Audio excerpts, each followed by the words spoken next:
Price lord. ದೇವರ ಅತಿ ಪರಿಶುದ್ಧ ನಾಮಕ್ಕೆ ಸ್ತೋತ್ರವಾಗಲಿ. ಮತ್ತೊಂದು ದಿನವನ್ನು ಕಾಣುವಂತೆ ದೇವರು ನಮಗೆ ಸಹಾಯ ಮಾಡೋದಕ್ಕಾಗಿ ಸ್ತೋತ್ರ. ಆತನು ಮಾಡಿದೆಲ್ಲ ಉಪಕಾರಗಳಿಗಾಗಿ, ಎಲ್ಲ ಆಶೀರ್ವಾದಗಳಿಗಾಗಿ ದೇವರಿಗೆ ಸ್ತೋತ್ರವನ್ನು, ಮಹಿಮೆಯನ್ನು ಸಲ್ಲಿಸ್ತೇನೆ. ಇಂದಿನ ವೇದ ಅಧ್ಯಯನಕ್ಕಾಗಿ ಒಂದು ವಾಕ್ಯವನ್ನು ಓದಿಕೊಳ್ಳೋಣ. ವಿಮೋಚನ ಕಾಂಡ 33ನೇ ಅಧ್ಯಾಯ 15ನೇ ವಾಕ್ಯ. ಅದಕ್ಕೆ ಮೋಶೆ, ನೀನೇ ನಮ್ಮ ಸಂಗಡ ಬಾರದೆ ಹೋದರೆ ನಮ್ಮನ್ನು ಇಲ್ಲಿಂದ ಹೋಗಗೊಡಿಸಬಾರದು. ಇಸ್ರಾಯೇಲ್ ಮಕ್ಕಳು ಐಗುಪ್ತ ದೇಶದಿಂದ ದೇವರ ವಾಗ್ದಾನದ ಪ್ರಕಾರವಾಗಿ ಹೊರಟು ಕಾನಾನ್ ದೇಶಕ್ಕೆ ಪ್ರಯಾಣ ಮಾಡ್ತಾ ಇದ್ದಾರೆ. ಪ್ರಯಾಣ ಮಾಡ್ತಾ ಇರುವಂತಹ ಸಂದರ್ಭದಲ್ಲಿ ಅನೇಕ ಸಮಸ್ಯೆಗಳ ಮೂಲಕ ಅವರು ಹಾದು ಹೋಗಬೇಕಾಗಿ ಬಂತು. ಕೆಂಪು ಸಮುದ್ರದ ಒಂದು ಸಮಸ್ಯೆ ಆಗಿರ್ಬೋದು, ಮಾರಾದಲ್ಲಿ ಕಹಿಯಾದ ನೀರಿನ ಸಮಸ್ಯೆ ಆಗಿರ್ಬೋದು, ಇವೆಲ್ಲವನ್ನು ಅವರು ದಾಟಿ ಮುಂದೆ ಹೋಗಬೇಕಾಗಿ ಬಂತು. ಅಂಥ ಸಂದರ್ಭದಲ್ಲಿ ಕೆಲವು ಸಂದರ್ಭದಲ್ಲಿ ಅವರು ಮೊರೆ ಇಡ್ತಾರೆ, ಕೆಲವು ಸಮಯದಲ್ಲಿ ಅವರು ಗುಣಗುಡ್ತಾರೆ. ಹೀಗೆ ಗುಣಗುಟ್ಟದಂತಹ ಸಮಯದಲ್ಲಿ ಮೊರೆ ಇಟ್ಟಾಗ ದೇವರು ಅವರಿಗೆ ಬಿಡುಗಡೆ ಮಾಡ್ತಾರೆ. ಗುಣಗುಟ್ಟಿದಾಗ ಅವರ ಮೇಲೆ ದೇವರು ಶಿಕ್ಷೆಯ ಹಸ್ತವನ್ನು ನೀಡ್ತಾರೆ. 32ನೇ ಅಧ್ಯಾಯದಲ್ಲಿ ಮೋಶೆ ಬೆಟ್ಟಕ್ಕೆ ಹೋದಾಗ ಆರೋನನ್ನು ಅವರಿಗೊಂದು ಬಸವವನ್ನು ಮಾಡಿ ಅಲ್ಲಿ ಪೂಜೆ ಮಾಡುವುದಕ್ಕಾಗಿ ಪ್ರೇರೇಪಣೆಯನ್ನು ಕೊಡ್ತಾನೆ. ಅನೇಕರು ದೇವರ ಕೋಪಕ್ಕೆ ಗುರಿಯಾಗಿ ಸತ್ತೋಗ್ತಾರೆ. ಆಗ ದೇವರು ಹೇಳ್ತಾರೆ 33ನೇ ಅಧ್ಯಾಯದಲ್ಲಿ, ಆದರೆ ನಾನು ನಿಮ್ಮ ಸಂಗಡ ಬರುವುದಿಲ್ಲ, ನಾನು ನಿಮ್ಮ ಮುಂದೆ ದೂತನ್ನು ಕಳಿಸ್ಕೊಡ್ತೀನಿ. ಯಾಕೆಂದರೆ ನಾನು ನಿಮ್ಮ ಜೊತೆ ಬಂದರೆ, 3ನೇ ವಾಕ್ಯದಲ್ಲಿ ಓದ್ತೇವೆ 33:3, ಅದು ಹಾಲು ಜೇನು ಹರಿಯುವ ದೇಶವೇ, ಆದರೆ ನಾನೇ ನಿಮ್ಮ ಸಂಗಡ ಬರುವುದಿಲ್ಲ. ನೀವು ನನ್ನ ಆಜ್ಞೆಗೆ ಬೊಗ್ಗದವರಾದ್ದರಿಂದ ನಾನು ದಾರಿಯಲ್ಲಿ ನಿಮ್ಮನ್ನು ಸಂಹರಿಸೇನು ಅಂದನು. ಹಾಗಾದರೆ ಅರ್ಥ, ನೀವು ಹೋಗ್ಬಿಡಿ, ನಾನು ಬರಲ್ಲ. ಯಾಕೆಂದರೆ ನಾನು ಜೊತೆಯಲ್ಲಿದ್ದರೆ ನೀವು ಮಾಡುವಂತಹ ಒಂದೊಂದು ಕಾರ್ಯಕ್ಕೆ ನನಗೆ ಕೋಪ ಬರುತ್ತೆ. ನೀವು ಗುಣಗುಟ್ಟಿದಾಗ ನನಗೆ ಕೋಪ ಬರುತ್ತೆ. ನಾನು ನಿಮ್ಮನ್ನು ಸಾಯಿಸ್ಬಿಡ್ತೀನಿ. ಯಾಕೆ ಬೇಕು? ಬೇಡ, ನಾನು ಬರೋದಿಲ್ಲ, ನೀವೇ ಹೋಗ್ಬಿಡಿ. ಬೇಕಿದ್ರೆ ನಿಮಗೆ ಒಬ್ಬ ಸಹಾಯಕನಾಗಿ ಒಬ್ಬ ದೂತನನ್ನು ಕಳಿಸ್ಕೊಡ್ತೀನಿ ಅಂತ ಹೇಳ್ತಾ ಇದ್ದಾರೆ. ಅದು ಒಳ್ಳೆಯ ದೇಶಕ್ಕೆ ಕರ್ಕೊಂಡು ಹೋಗ್ತಾ ಇದ್ದೀವಿ ಅಂತೆಲ್ಲ ಹೇಳಿದಾಗ ಮೋಶೆ ದೇವರ ಹತ್ರ ಹೇಳುವಂತಹ ಒಂದು ಮಾತೇನು ಅಂದರೆ, ನೀನೇ ನಮ್ಮ ಸಂಗಡ ಬಾರದೆ ಹೋದರೆ ನಮ್ಮನ್ನು ಇಲ್ಲಿಂದ ಹೋಗಗೊಡಿಸಬಾರದು.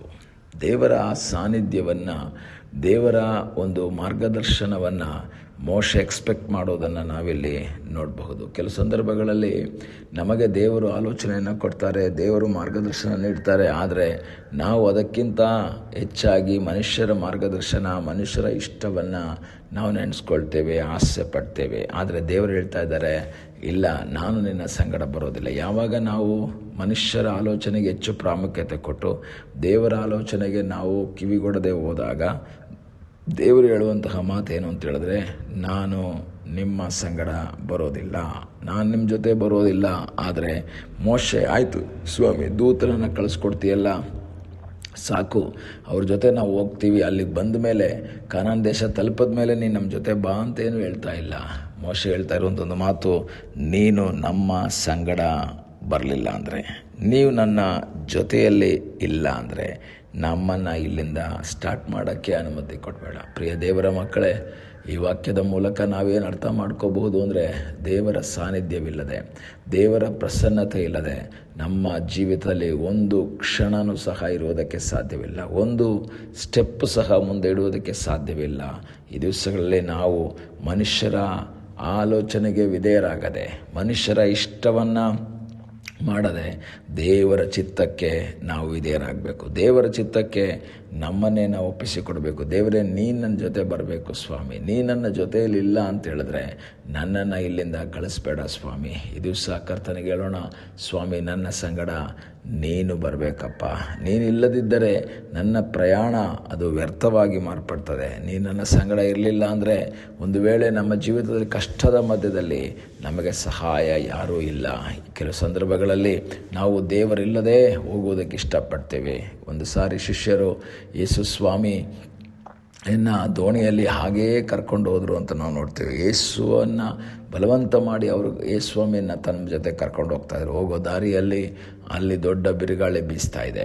ಬಿರುಗಾಳಿ ಬೀಸಿದಂಥ ಸಮಯದಲ್ಲಿ ಗುರುವನ್ನೇ ಎಬ್ಬಿಸಿದಾಗ ಯೇಸು ಎದ್ದು ಗಾಳಿಯನ್ನು ಸಮುದ್ರವನ್ನು ಶಾಂತಗೊಳಿಸಿ ಅವರನ್ನು ಸುರಕ್ಷಿತವಾಗಿ ತೀರಕ್ಕೆ ತಲುಪಿಸಿದನು. ಸಮಸ್ಯೆ ಬಂದ ನಂತರ ಅಲ್ಲ ಯೇಸುವನ್ನು ಕರೆಯೋದು, ಸಮಸ್ಯೆ ಬಂದ ನಂತರ ಅಲ್ಲ ಯೇಸುವನ್ನು ಹುಡುಕೋದು. ಎಲ್ಲ ಸಂದರ್ಭಗಳಲ್ಲಿಯೂ ಯೇಸು ನಮ್ಮ ಜೊತೆಯಲ್ಲಿರುವ ಹಾಗೆ ಎಲ್ಲ ಸಂದರ್ಭಗಳಲ್ಲಿಯೂ ಎಲ್ಲ ಸನ್ನಿವೇಶಗಳಲ್ಲಿಯೂ ಆತನು ನಮಗೆ ಸಹಾಯ ಮಾಡುವಂತಹ ಸರ್ವಶಕ್ತನಾಗಿ ಆತನನ್ನು ನಮ್ಮ ಸಂಗಡ ಇಟ್ಟುಕೊಳ್ಳುವುದಾದರೆ ಆತನು ನಮ್ಮ ಜೊತೆಯಲ್ಲಿರ್ತಾನೆ. ಆತನು ನಮಗೆ ಸಹಾಯ ಮಾಡುವುದಕ್ಕೆ ಶಕ್ತನಾದ ಒಬ್ಬ ದೇವರಾಗಿದ್ದಾನೆ. ಈ ಬೆಳಗ್ಗೆ ವಾಕ್ಯವನ್ನು ಕೇಳುವಂತಹ ದೇವರ ಮಕ್ಕಳೇ, ನಿಮ್ಮ ಜೀವಿತದಲ್ಲಿ ಪ್ರತಿ ದಿವಸ ಹೇಳೋಣ, ಸ್ವಾಮಿ, ಇಂದಿನ ದಿವಸ ನಿನ್ನ ಸಾನ್ನಿಧ್ಯ ಇಲ್ಲದೆ ನನ್ನನ್ನು ಕಳಿಸ್ಬೇಡಪ್ಪ, ನೀನು ನನ್ನ ಜೊತೆ ಬರದಲೇ ನನ್ನನ್ನು ಇಲ್ಲಿಂದ ಮುಂದೆ ಕಳಿಸ್ಬೇಡ ಎಂಬುದಾಗಿ ದೇವರ ಸನ್ನಿಧಾನದಲ್ಲಿ ನಮ್ಮನ್ನೇ ಸಮರ್ಪಿಸಿಕೊಂಡು ನಾವು ಪ್ರಾರ್ಥಿಸುವುದಾದರೆ ಅದ್ಭುತವನ್ನು ಮಾಡುವ ಸರ್ವಶಕ್ತನಾದ ಒಬ್ಬ ದೇವರಿದ್ದಾನೆ. ನಮ್ಮ ಸಂಗಡ ಯೇಸು ಬರುವುದಾದರೆ, ಆತನು ನಿನ್ನ ಜೊತೆಯಲ್ಲಿರುವುದಾದರೆ ನಿನ್ನ ಜೀವಿತದ ಎಲ್ಲ ಸಮಸ್ಯೆಗಳಿಗೂ ಆತನು ಪರಿಹಾರವನ್ನು ಕೊಡುವುದಕ್ಕೆ ಶಕ್ತನಾಗಿದ್ದಾನೆ. ದೇವರಿಗೆ ಹೇಳೋಣ, ಸ್ವಾಮಿ, ನೀನು ನಮ್ಮನ್ನು ಮುಂದೆ ನಡೆಸು, ನಮ್ಮ ಜೊತೆಯಲ್ಲಿ ನೀನು ಬರಬೇಕು ಎಂಬುದಾಗಿ ದೇವರ ಸರಿ ಬೇಡಿಕೊಳ್ಳೋಣ, ಪ್ರಾರ್ಥನೆ ಮಾಡೋಣ. ನಮ್ಮನ್ನು ಬಹಳವಾಗಿ ಪ್ರೀತಿ ಮಾಡುವ ಪರಲೋಕದ ತಂದೆಯಾದ ದೇವರೇ, ಈ ಸಮಯಕ್ಕಾಗಿ ಸ್ತೋತ್ರ. ಮತ್ತೊಂದು ಆವರ್ತಿ ನಿನ್ನ ಸನ್ನಿಧಾನದಲ್ಲಿ ನಮ್ಮನ್ನೇ ನಾವು ಸಮರ್ಪಿಸಿಕೊಳ್ತೇವೆ.